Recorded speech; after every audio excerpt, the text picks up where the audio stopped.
Welcome to Dirty Mark's Kitchen, and today we're going to be making a pork ragu.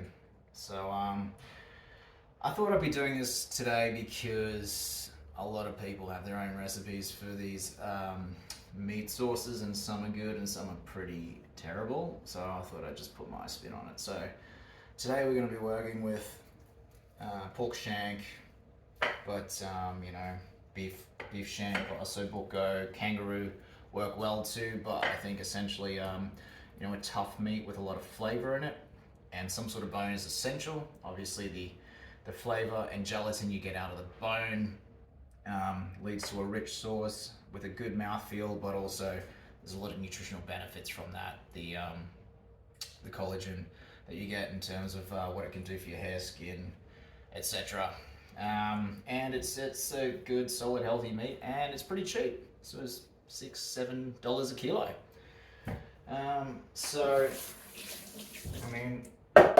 We have to start off here with obviously the sofrito, carrot, onion, celery. That is extremely important. I think a lot of people do tend to miss that out of laziness, but in terms of building flavor, it's extremely important because you're not just relying on your tomato stock herbs. You've got vegetables here for a reason, and why not get the most out of them if you're going to be using them. So we'll start off with browning the mirepoix or the sofrito. So this is actually a very essential stage in making this sort of dish. Use a good quality olive oil or some sort of cooking fat.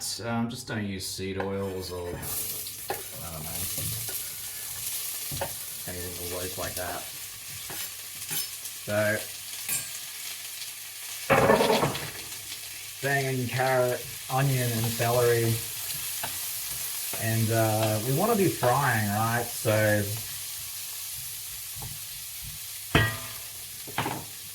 the idea here is to caramelize these vegetables. So obviously adding salt will help draw out moisture, pepper for seasoning. But I think what's often neglected here, some people are lazy and would not include all of the vegetables.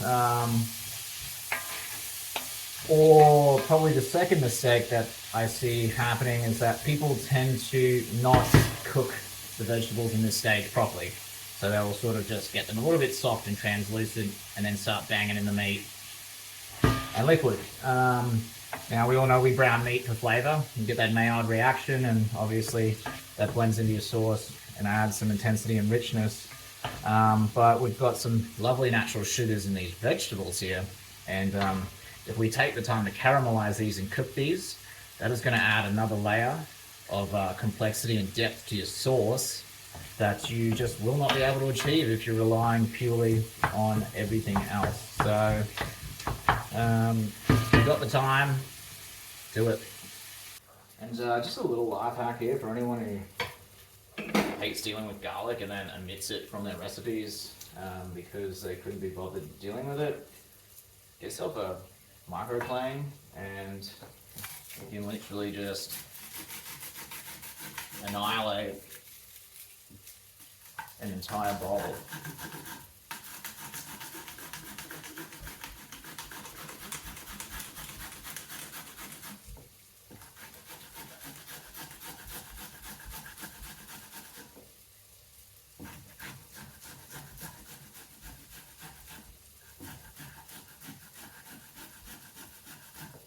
Like that. So we're getting to the end of our vegetable browning process here. And as you can see, we've got some lovely color, which is going to add some great intensity of flavor to this whole dish. So I'll just quickly add some rosemary and that garlic and fry that up quickly before we remove it. We don't want to cook the garlic and herbs all that much. because they do tend to burn compared to the vegetables, so I wouldn't advise putting them in for the whole sort of 10-15. So we're just going to pull the vegetables out now. Fuck, that smells good.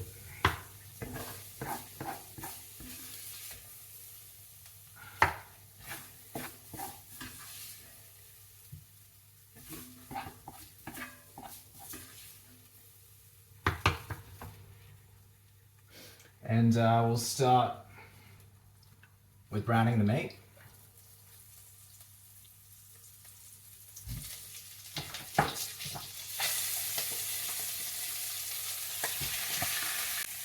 So you want to be careful not to crowd the pan all that much, because once again browning is important, and we're kind of looking for some colouring starting to happen like that, because once again, like we focused with the vegetables, that is the start of our flavour journey when we're putting together a dish like this. Once all that's done, it's time to start building the sauce. So whack your vegetables back in. And then bang in some of this.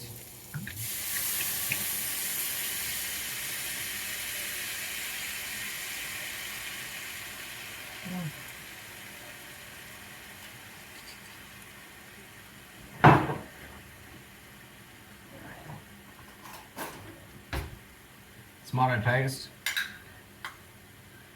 which is also very important and sometimes overlooked.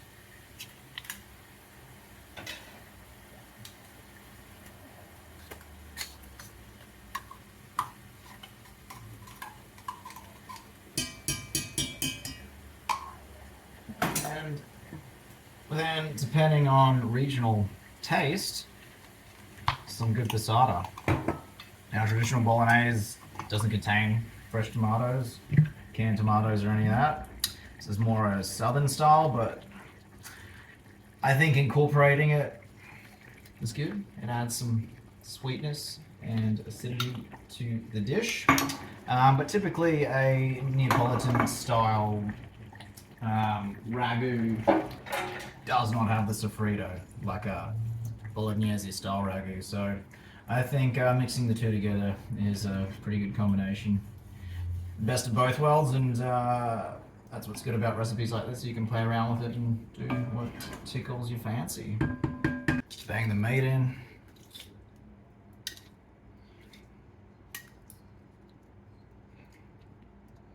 Fuck yeah.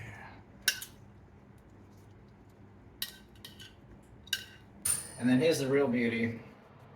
If you've got a crock pot or a cocotte, bang it in the oven. And that's on 150 degrees. And that will cook for 6 to 8 hours until it falls to pieces. And this is why we put it in the oven.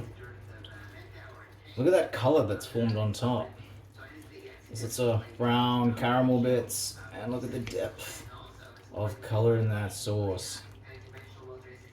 And the meat's just falling to pieces. So this has been in for about 6 hours, and that's all I've got time for today. So that's gonna have to do. But if you just look at that meat, it's falling to pieces. So we put a bit of work into that and pull that apart and get the bones out. We'll have a finished ragu. And here we go. There's the finished product.